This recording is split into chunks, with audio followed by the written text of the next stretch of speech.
Gary, thanks very much for joining us on another week of Borough TV. Good to be here, Cam. A great 65-point win was a very professional performance and a great day at the office, I would have thought. Yeah, it was, and one of the positives that came out of it too was that there didn't seem to be any injuries from the weekend, so we just need to minimise any of that particular situation. But I thought it was a professional win and another away win, and we've only actually lost one game away this year, and that was a 3-point loss to Geelong at Simmons Stadium. So the boys have really been positive about their contribution and positive about their actions. So when you look at the, prize that was on offer, that was to win one more game and then try and seal top spot, and that's exactly what we did. So yeah, it was pleasing. And also too, once again, the development team had a hard-fought win over Northern Blues development team, so for them to position themselves firmly entrenched in the top four was important also. The Northern Blues came out pretty hard and made the most of their opportunities in a fairly even first term, I thought. Yeah, it was, and they were kicking with the aid of a breeze too, so that possibly contributed a little bit more to the way they played. But I think their positioning as far as their wins and losses go this year just belies a little about their performance, because I thought, as you said, they were very good with the contested ball, the pressure early, with Warnock in the ruck, and certainly the way that they're able to win the clearances. But as we've shown throughout the course of this year, we were able to respond, and we still had more shots on goal by quarter time and just had our noses in front. And it was important that we regained the momentum. And I thought after the first half of the first quarter, we were able to do that, because not only did we have 7 shots on goal, but I think we kicked about 3 out in the full as well. So important that our conversion improves going forward.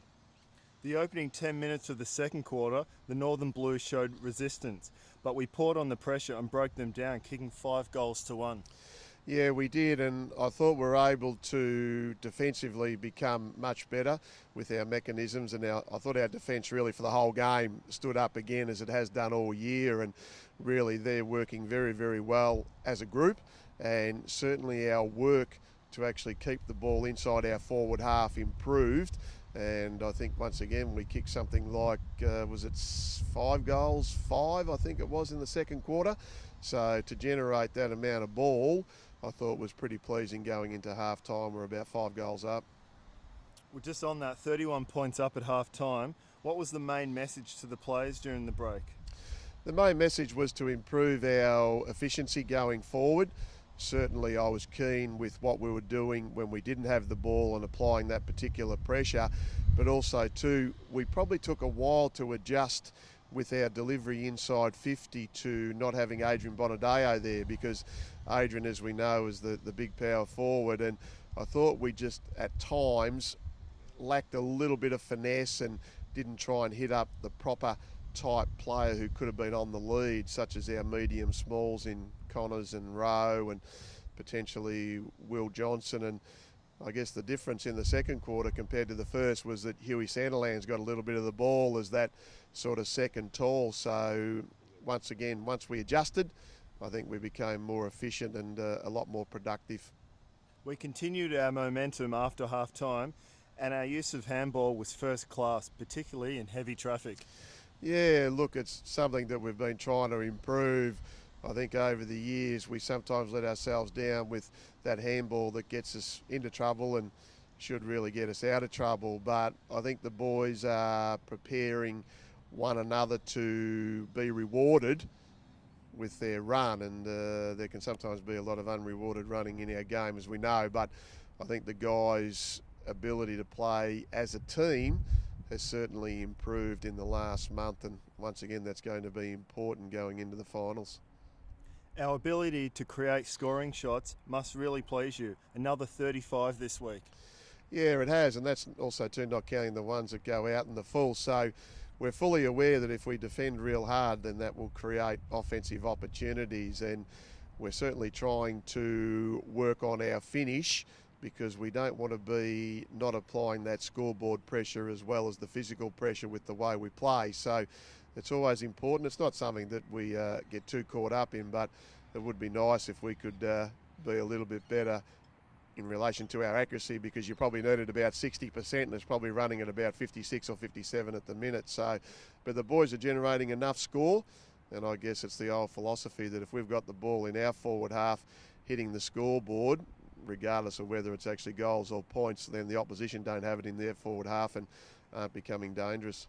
Hugh Sandilands has presented well the last few weeks, but Saturday he was rewarded on the scoreboard. Yeah, he was, and look, that's probably been brought about by a couple of things, really. The fact that we're trying to create a little bit more flexibility, but also too the fact that Adrian Bonadeo missed with a week suspension. And I guess we can sometimes forget where young players start, and Huey at the Oakley Chargers was a forward anyway, and then of course coming across from Box Hill / Hawthorn, and he fitted in really nicely as that sort of running halfback in the premiership year. And I guess with Hugh's flexibility and versatility, it's just added another dimension to our forward line. And we don't potentially have a key forward such as a Dean Galea or even possibly a Paddy Rose. So the more avenues to goal we can get, then the workload gets spread, and hopefully that's much more difficult for the opposition to actually match up on. Marcus Davies is really providing us with a lot of run from behind, much as Steve Brewer did in the past. Yeah, he's pretty important to us, Davo, especially with his speed and his ability to match up tall or small, and the way he can hand over his opponents, to other guys. And he's actually taken on a real leadership role back there too. So, yeah, Steve Brewer was a great player for the club with his run and rebound, and Marcus's last month has probably been a bit indicative, I think, of the graph trending up that the whole team's been on. So, once again, it does take a time to settle down. He's no doubt come off the disappointment of being delisted from Carlton, and I guess there's a little bit in playing against your old side. And yeah, I thought he was one of our very good contributors on the weekend. The more experienced backs such as Plemming and Marcus Merigliani seem to have a lot of confidence in Mercedes to distribute the ball. Yeah, well, Damo's really fitted in well back there, and he's just got consistency in his game. And of course, he could certainly learn a lot from the likes of Sam Plemming and Marcus Merigliani, and Marcus Davies, and Luke Tynan's been very, very good for us down there as well throughout his first year for the Port Melbourne Footy Club. So again, that group, if it is about a number of 7 or 8, pardon me, that have got to actually play through there, they really become a team within a team, and I think that's important that they get to understand how one another plays. So Damo certainly had his breakout year, and it's a credit to him that he's been able to consistently play somewhere near his best since he's first come in, since about round 4, I guess. So what's that now? Something like, what have we played? 17 games? So his last 13 have been terrific. It seems like some of the lesser known players, such as Clay Johnson and Sam O'Sullivan, are starting to realise what's required at this level.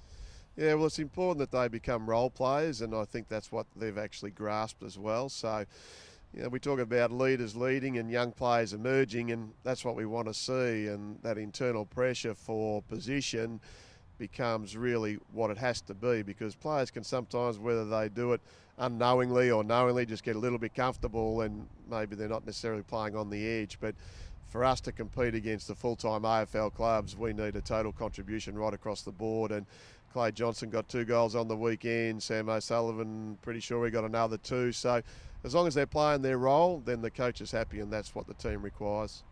We banked that win and move on to North Ballarat. This will be a very big test on the eve of the finals. Most definitely, and of course North Ballarat have had a very good year after probably a slow start, and Gerard Fitzgerald being one of the great coaches within the VFL. And certainly from our point of view, we want to continue our momentum. We want players to continue to strive to get better, and we want this to round off our preparation, and we're trying to leave no stone unturned for what we need to do in the coming weeks. So for us to get another win, it's imperative for the guys to go in knowing that they've actually been able to achieve certain things, and especially in the last month, to continue that momentum is really vital. And our development team doesn't have a game, so we've just got to make sure that the group is able to apply the things mentally as well as physically, and just round off our preparation in the home and away season. We know Fitzy usually has some plans for our key players. Is Plemming ready for his annual tag? Well, Sam got tagged the week before, didn't he? So we certainly thought he bounced back into really good form, and as you said, it's generally what Fitzy does, but who knows, I might play Sam in the ruck this week. Just on that, with our development team having a bye this week, would the players go back to their local clubs? Yeah, it'll be a bit of both, Cam. The guys that we think need a game will certainly go back to their home clubs, and the ones that we need to get some fitness in without obviously having the taxing effort of another game will go through that, and hopefully we'll just have everyone available for what we need to do, which is play the first week of the finals. Now, just finally, we don't seem to get much of a run in the media. Do you have any messages for the Borough fans? We'd just like to see as many of our great supporters down here against North Ballarat on Saturday. We're really, really lucky that we've got such a wonderful group of supporters, and they're very parochial, as we know, and they really enjoy what the guys are doing, and we enjoy having them here. So hopefully we'll get a huge number here on Saturday, and then certainly we'll be striving to be the very best team in September. Gary, thanks very much for joining us on another week of Borough TV, and good luck to you and the boys against North Ballarat here on Saturday. Good on you, Cam. Hard hitting as always, mate. Borough TV is a Port Melbourne Football Club production.